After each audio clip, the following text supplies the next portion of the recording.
मैं नरेंद्र दामोदर दास मोदी ईश्वर की शपथ लेता हूं कि शपथ ग्रहण के बाद एक्शन में मोदी सरकार। आज शाम 5 बजे बुलाई कैबिनेट की पहली बैठक। मोदी 3.0 में कुल 72 मंत्रियों ने ली शपथ। एनडीए के 9 दलों के 11 सांसद टीम मोदी में शामिल। बाजार की नजरें अब मोदी 3.0 के पोर्टफोलियो बंटवारे पर। रिकॉर्ड ऊंचाई छूने के बाद ऊपरी स्तरों से मुनाफा वसूली। सेंसेक्स करीब ऊपर से 500 अंक नीचे। निफ्टी भी गवाए 100 अंकों के आसपास। आईटी और मेटल में प्रॉफिट टेकिंग।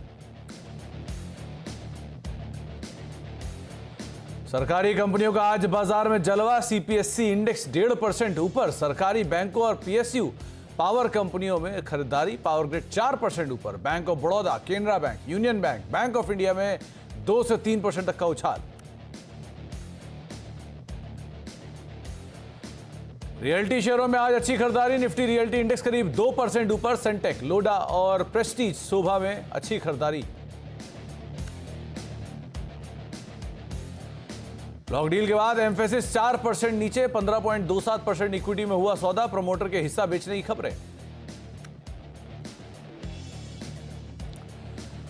और मुंबई समेत महाराष्ट्र के कई जिलों में शुरू हुई मानसून की झमाझम बारिश। मुंबई, पालघर, ठाणे, रायगढ़ में भारी बारिश की चेतावनी।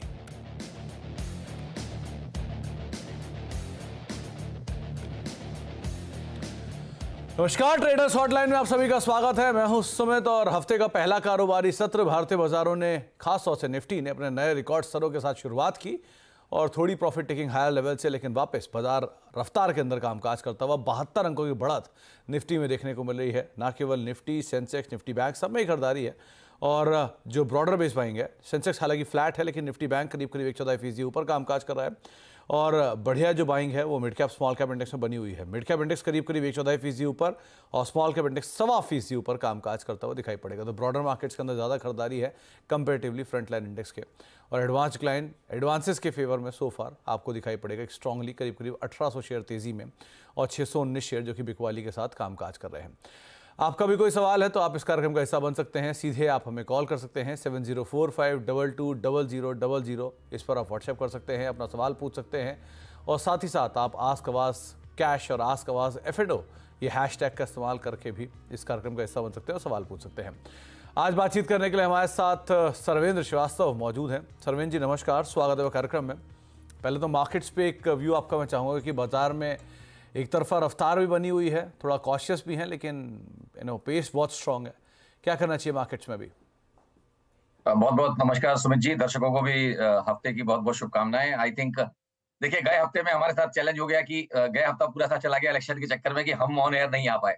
बट फिर भी किसी ने मुझे सवाल पूछा था ट्विटर पे, तो मैंने यही डाला कि भाई जो हमारे साल के स्टार्ट से जो थॉट्स थे कि भाई एक लॉन्गर टर्म एवरेज की तरफ जब काफी सारे स्टॉक जा चुके थे तो निफ्टी को वहां जाना था। तो निफ्टी और बैंक निफ्टी ने दोनों ने इलेक्शन के रिजल्ट के बाद जो गिरा, आई थिंक अपने लंबी अवधि के एवरेज के आसपास दोनों ने सपोर्ट लिया। और हमारे जो टाइमलाइंस थे कि भाई प्राइस लाइंस और टाइमलाइंस थे, वो 6 महीने हम ये समझ के बैठे थे कि बाजार नीचे आएगा और लाल टाई नहीं उतारी थी। अब जाके न्यूट्रल टाई पे आ गए हैं बाजार ने। तो सवाल यही है कि क्या बाजार ने कोर्स चेंज कर लिया है? तो ऐसा लग तो रहा है। आई थिंक अब जो हमने जो 21,500 के आसपास, 21,500 से थोड़ा नीचे हमने जो लो लगा दिया है निफ्टी पे, आई थिंक वो अब आगे चल के एक बहुत इंपॉर्टेंट लो का काम करेगा। इसमें अब कोई दो राय नहीं रह गया है और बहुत क्रूशियल अब लेवल भी हो गया है आगे के लिए, ट्रेंड फॉलोइंग के लिए। तो आई थिंक लेकिन वॉलेटिलिटी बहुत गजब की रही, ऑलमोस्ट 25% वॉलेट, 6,500 पॉइंट का मूवमेंट आपने 8-10 दिनों में कर लिया, मतलब, और उसमें भी 4 दिन मेन थे। तो इतनी वॉलेटिलिटी होती है तो ये आप बाय डिजाइन कैप्चर नहीं कर सकते हैं। अगर आप पहले से कहीं पोजीशन में थे तो मे बी थोड़े पैसे बने, नहीं तो इस वॉलेटिलिटी में काफी लोग चॉप आउट भी हो गए। तो आई थिंक जिनके पास कैश ड्राई पाउडर रखा था, मैंने हमेशा साल के स्टार्ट से बोला था काम आएगा। आई थिंक अच्छा एक मौका मिला लोगों को लेने का। और अब ये है कि अब लार्जर रेंज क्या है, ये सबसे बड़ा सवाल है। तो मेरा मानना ये है कि अब लार्जर रेंज बन गई 21,500 से 21,300 से आप ले लीजिए, 21,300 से लेके तकरीबन 23,800 24,000 तक की अब ये लार्जर रेंज बन गई। बट आप बहुत शार्पली अब वहां पे आ गए हैं, तो अब रेंज के अपर एंड पे तो मेरे हिसाब से अभी भी मुझे लगता है कि 23,800 24,000 के ऊपर में जगह बाकी है। तो नेचर जो पहले बाजार का सेल ऑन राइज था वो अब चेंज हो गया है बाय एंड डिक्लाइन पे। अब थोड़ा अगर नीचे गिरावटें आए तो आई थिंक नेक्स्ट 15 दिन 15 to 20 वर्किंग डेज के लिए खरीदारी करनी चाहिए। तो बाय ऑन डिप्स का नेचर बदल गया है, सेल ऑन राइज से बदल गया है। तो सरविंद जी, निफ्टी बैंक को लेकर भी व्यू है आपका? जी सुमित जी, देखिए निफ्टी बैंक में भी वही सेटअप्स थे और वो अंडर परफॉर्म भी किया। जो हमको लग रहा था कि और अंडर परफॉर्मेंस रहेगी तो करा, और उसने भी अपने लंबे अवधि के एवरेज के आसपास सपोर्ट लिया। और यहाँ पे अगर आप देखें तो यहाँ पे भी आई थिंक जो 46,500 फ्यूचर्स मुझे दिख रहा है सामने, और स्पॉट में भी जो आप 46,500 के आसपास, आप उसके आसपास जो गए, आई थिंक वो लोज जो है अब बड़े क्रूशियल हो जाएंगे बैंक निफ्टी के लिए भी। और बैंक निफ्टी तो देखिए 50,000 का मैजिकल आंकड़ा था, वो उसने इलेक्शन के पहले एग्जिट पोल वाले दिन किया था। आई थिंक उन्हीं एरियाज को वापस चैलेंज करने जाएगा। तो 51,500 के स्तर यहाँ पे भी खुले हुए हैं। यहाँ पे भी नेचर, मैंने जैसे बोला, मार्केट का जो हम हमेशा सेल ऑन राइज बोल रहे थे साल के स्टार्ट से, वो अब बाय ऑन डिक्लाइन हो गया है। तो होपफुली रिस्क रिवॉर्ड जब थोड़े ग्रीन होंगे तो हम ग्रीन टाई भी पहनेंगे, बट फिलहाल लाल से न्यूट्रल पे आ गए। लाल से न्यूट्रल पे सरवेंद्र एक लंबे अंतराल के बाद आज पहुंचते हुए दिखाई पड़े हैं। देखते हैं मार्केट्स कैसे आगे रिएक्ट करता है, लेकिन अब सेल ऑन राइज नहीं है, एटलीस्ट बाय ऑन डिप्स की रणनीति आप मार्केट्स में रखिएगा। अब बातचीत करते हैं कुछ दर्शकों से। पहले दर्शक हमारे साथ मौजूद हैं, चरण सिंह हैं, जो कि गुरुग्राम से बातचीत करने के लिए मौजूद हैं।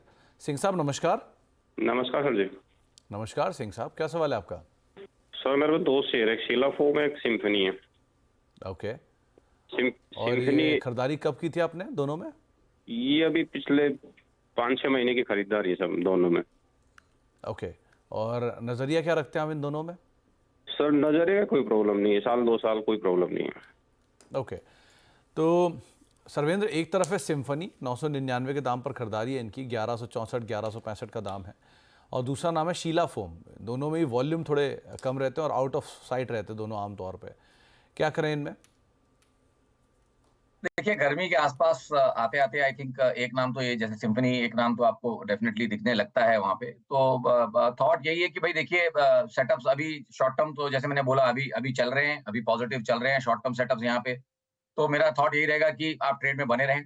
और जो जो इंपॉर्टेंट लेवल्स मेरे लिए यहाँ पे अब आ रहे हैं वो है इसका 2022 21-22 के आसपास जो इसने हाइज जो रखे थे, वो तकरीबन 1220 1230 के आसपास का एरिया है। आई थिंक वो अब क्रूशियल है यहाँ से। उन एरियाज की तरफ तो डेफिनेटली जा रहा है। ब्रेकआउट्स होंगे तो और टारगेट्स यहाँ पे एड अप होंगे। तो आई थिंक ट्रेड में बने रहें, और कहीं 1100 के नीचे ट्रेलिंग स्टॉप लॉस भी मेरे हिसाब से यहाँ पे इनको मेरे हिसाब से रखना चाहिए। और शीला फोम को लेकर कोई राय? कि यहाँ मेरी कोई बहुत स्ट्रॉन्ग थॉट नहीं है, इन द सेंस जैसे आपने बोला थोड़ा आउट ऑफ साइट ये रहते हैं। बट जो मोटा मोटी देख के सामने एक फर्स्ट लुक जो दिख रहा है अभी एज ऑफ टुडे, मुझे लग रहा है कि भाई अब ये जो साइकोलॉजिकल राउंड नंबर है इसके लिए, ये इसके लिए अब इम्पोर्टेंट रहेगा यहाँ से। तो आई थिंक 1000 के ऊपर थोड़ा सा आए और टिके तो पहला जो ग्रीन शूट, क्योंकि गिर ही रहा है अगर आप इसको देखेंगे तो आई थिंक यूक्रेन हाई के बाद से गिर ही रहा है। तो 2 साल हो गए एक गिरावट रही है, और आपको 1900 वाला स्टॉक अब आपको 1000 के नीचे मिल रहा है, तो आधा हो गया है। तो टेक्निकली स्पीकिंग जो करेक्शन चाहिए रहता है इवन ईयर्स में, और जो बड़ा करेक्शन चाहिए रहता है वो 40-50% का स्टॉक्स में और 30% का इंडेक्स में तो नहीं आया है अभी तक, बट इसमें आ गया है। तो I think risk reward basis पे रिस्क रिवॉर्ड तो पॉजिटिव है।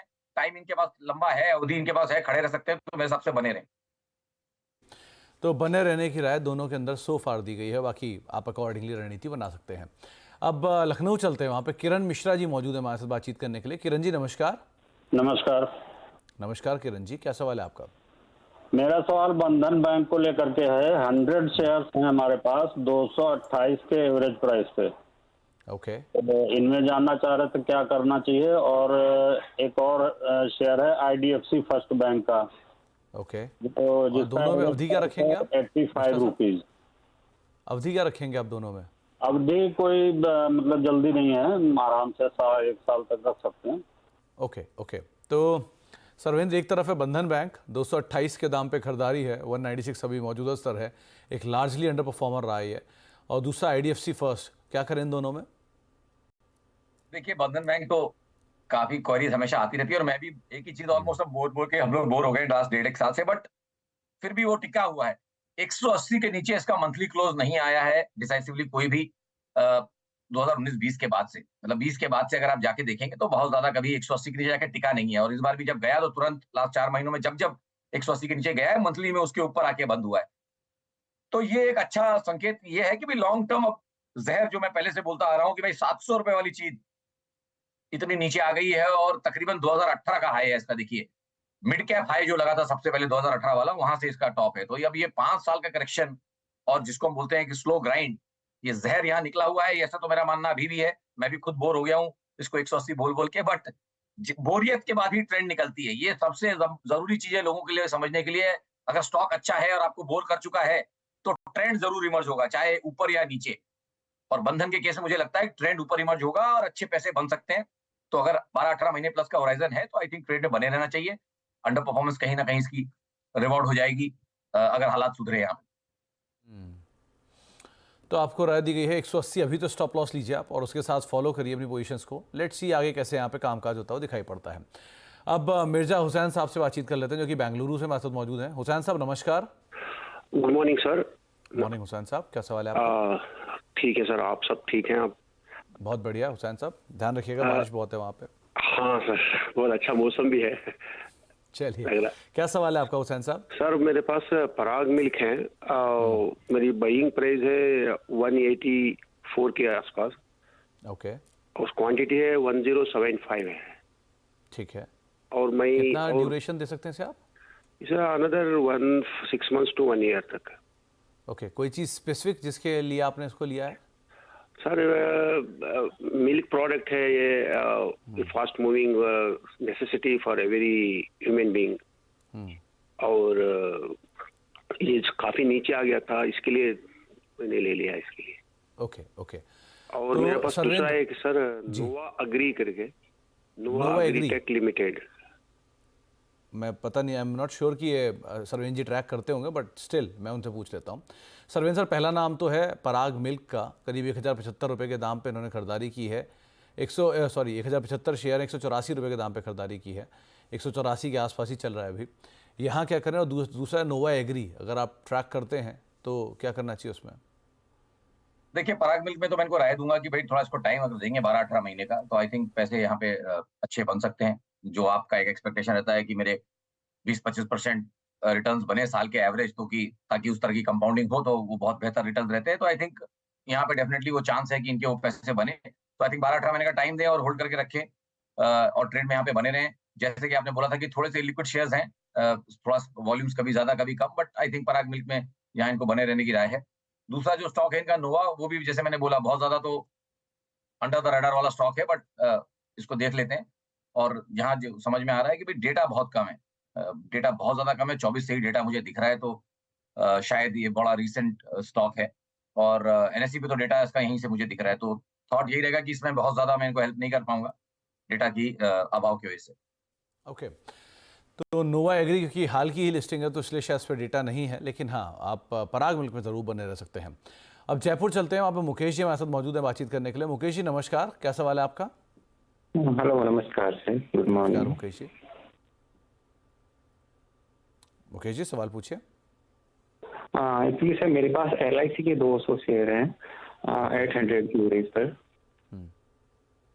और कितना समय आप दे सकते हैं कि ये शायद IPO के आसपास ही खरीदारी लग रही है मुकेश जी? नहीं, एक्चुअली मैंने 650 के आसपास खरीदारी स्टार्ट कर दी थी। ओके, तो लॉन्ग टर्म का व्यू है by the way, I have no issue. चलिए सर्वेंद्र, इनके पास LIC के शेयर हैं, करीब 200 शेयर हैं, 800 रुपये के दाम पे खरीदारी है। ये खरीदारी बहुत निचले स्तरों से करते आ रहे हैं, लेकिन होल्ड भी कर रहे हैं, समय की भी कोई अवधि की दिक्कत नहीं है। आप क्या राय रखते हैं?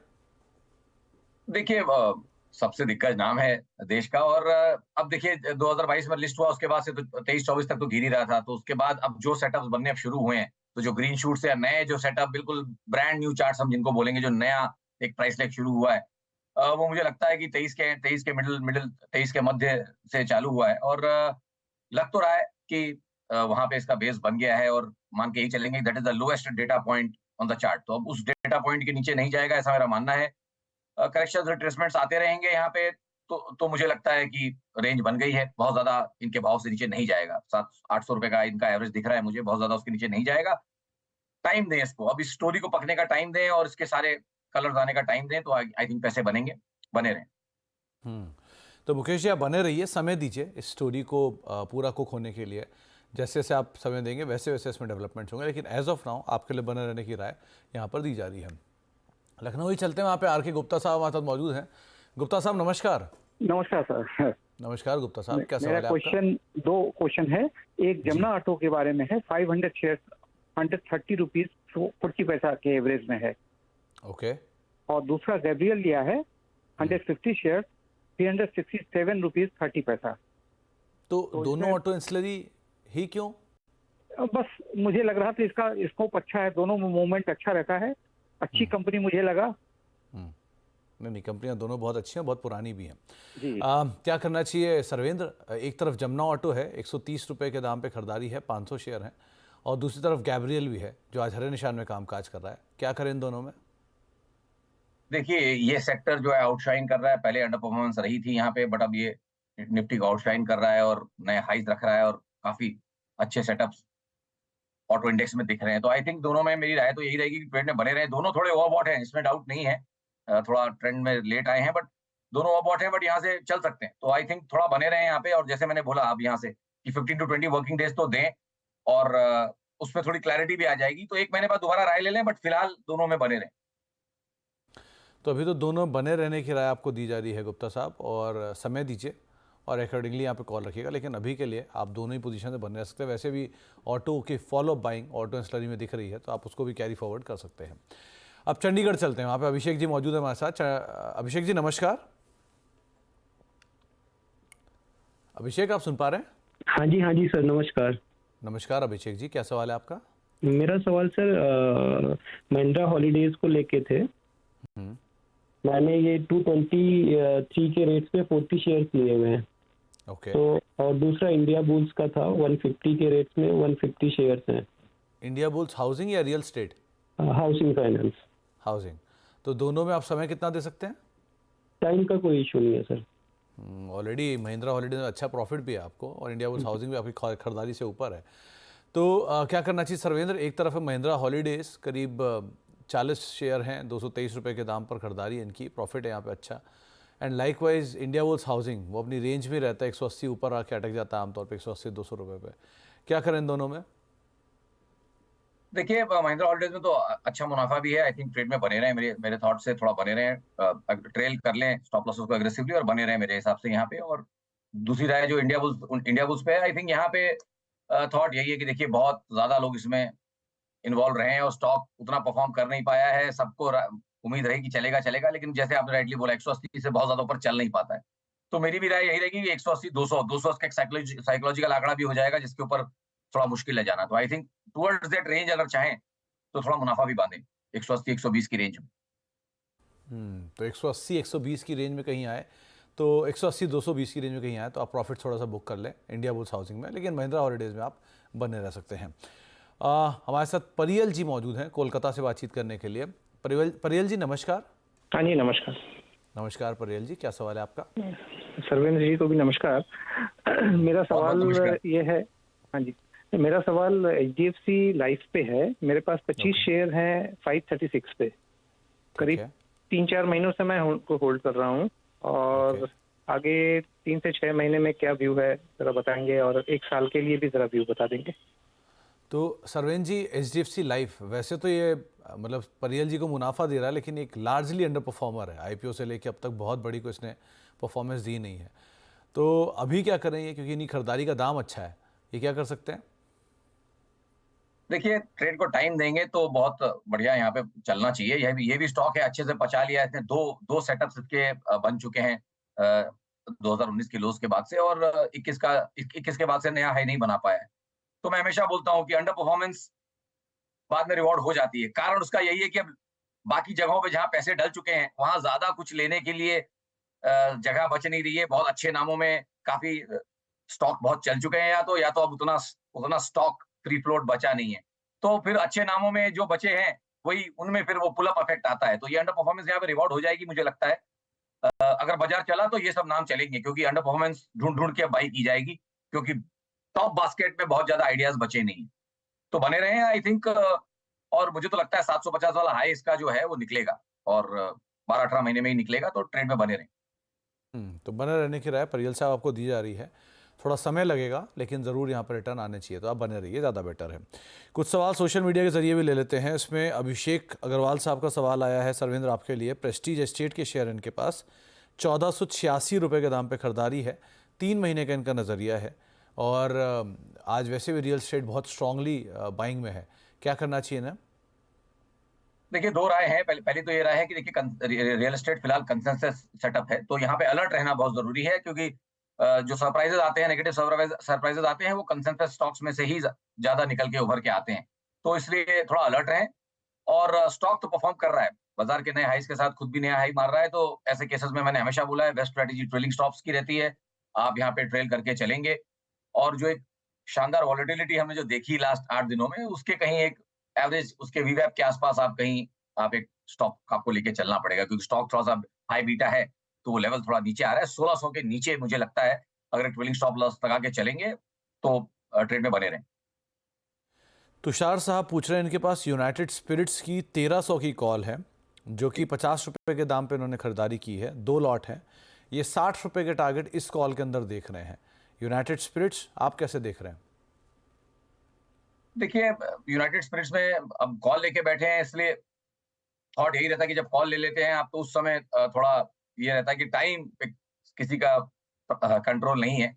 स्टॉक तो फिलहाल ठीक लग रहा है, तो बट टाइम वाइज कितना इनका ऑप्शन का प्रीमियम पिस जाएगा मुझे नहीं मालूम, बट मुझे लगता है कि 1450-1500 के टारगेट्स आ सकते हैं, बट इसी महीने आएंगे ये कहना थोड़ा मुश्किल है। आई थिंक नेक्स्ट महीने तक ये ट्रेंड रोल ओवर हो सकता है। बिलेश्वर पॉल साहब के पास भी एक कॉल है, उनके पास पिडीलाइट की 3200 की कॉल है, जो कि 43 रुपए के दाम पर उन्होंने खरीदारी करके रखी है। क्या करना चाहिए इसमें? देखिए राय तो वही हो गई, यहाँ पे भी थॉट ये है कि और ये थोड़ा चला हुआ स्टॉक है, तो थॉट यही है कि ट्रेंड्स पॉजिटिव हैं, बट जैसे मैंने बोला कि 15-20 वर्किंग डेज, तो ये आपको सारे ट्रेंड्स जो है आपको नेक्स्ट मंथ तक लेके जाएंगे। तो थॉट वही है कि टारगेट्स आएंगे, बट पॉसिबली थोड़ा इस महीने में चैलेंज हो सकता है। एक सवाल राहुल चड्ढा साहब का है, इनके पास आईईएक्स के शेयर हैं, करीब करीब 2000 शेयर, 159 के दाम पर इनकी खरीदारी है।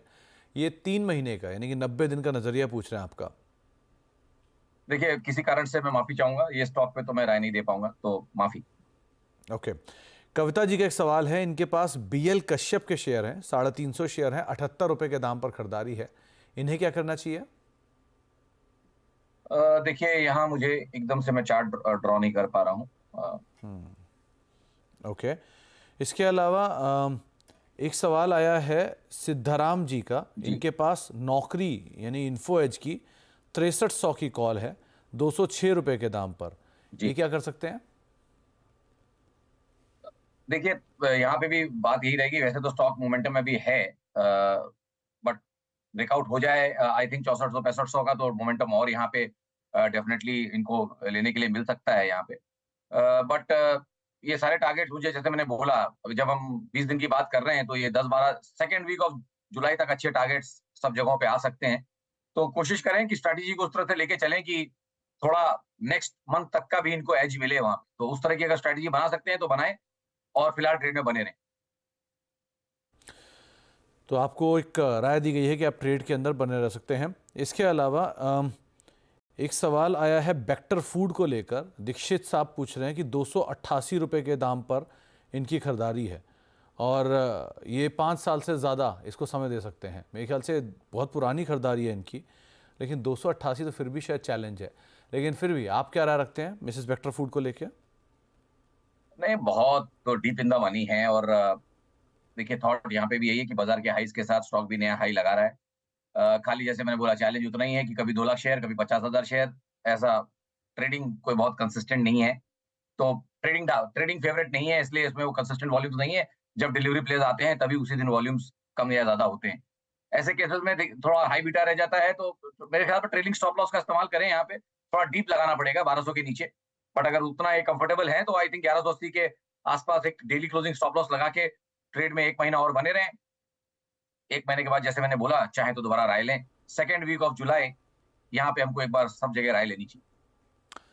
एक वंशपुरी साहब का सवाल है, ये टाइटन में खरीदारी करने की इच्छा रखते हैं, तो ये पूछ रहे हैं कि क्या इन स्तरों पर, मौजूदा स्तरों पर टाइटन में खरीदारी करनी चाहिए या फिर अभी अवॉइड करें?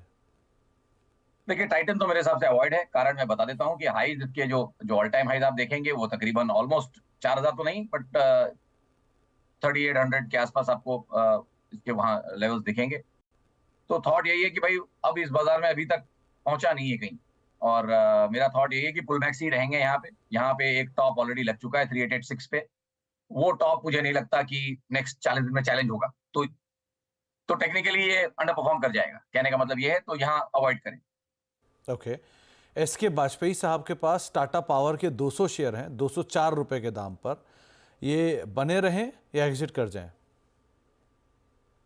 देखिए, अभी तो चल रहा है तो चलने दें, और एक टाइट स्टॉप यहाँ लेके चले मेरे हिसाब से 440 के आसपास, और ये बहुत ही टाइट रहेगा। 438 पे एक डेली क्लोजिंग स्टॉप लेके चले और ट्रेड में बने रहे, क्योंकि अगर ये वाले ब्रेकआउट्स हो गए, 464 के ब्रेकआउट्स हो गए, तो आई थिंक डेफिनेटली और 15-20 रुपए यहाँ पे फटाफट ऐड हो जाएंगे। तो बने रहें ट्रेड में और स्टॉप लॉस का इस्तेमाल करें। ओके, तो बने रहें ट्रेड में लेकिन स्टॉप लॉस का इस्तेमाल करें, ये ज़्यादा बेहतर रणनीति रहेगी। बहुत बहुत शुक्रिया सर्वेंद्र हमारे साथ मौजूद रहने के लिए और सभी दर्शकों सवालों के जवाब देने के लिए, बाजार पर अपनी रणनीति हमारे साथ शेयर करने के लिए। ब्रेक पे जाने का वक्त है, लेकिन जाने से पहले निर्मला सीतारमण का एक ट्वीट है। कैबिनेट मिनिस्टर निर्मला सीतारमण का एक ट्वीट आया और उन्होंने कहा कि वो आगे भी इस तरह जिस तरह से पहले कामकाज करती रही हैं और जो लगातार उन्होंने सेवा दिया है वो आगे भी कंटिन्यू करने वाली है। तो एक उनकी तरफ से फॉर्मल ट्वीट अभी आता हुआ दिखाई पड़ा है। ब्रेक का वक्त है, ब्रेक के उस पार ये विकसित भारत के जो विज़न है उसको पूरा करेंगे। ये ट्वीट अभी उन्होंने कुछ मिनट्स पहले दिया है और आज इम्पॉर्टेंट अपडेट्स हैं लगातार। कुछ ही देर में अभी पोर्टफोलियोज डिसाइड होने शुरू हो जाएंगे। सो ये एक और इम्पॉर्टेंट अपडेट आना ही है। तो इस सब के बीच में कुछ ट्वीट आते हुए निर्मला सीतारमण की तरफ से। ब्रेक के बाद लौटते हैं और खिलाड़ी नंबर 1 की बातचीत करते हैं।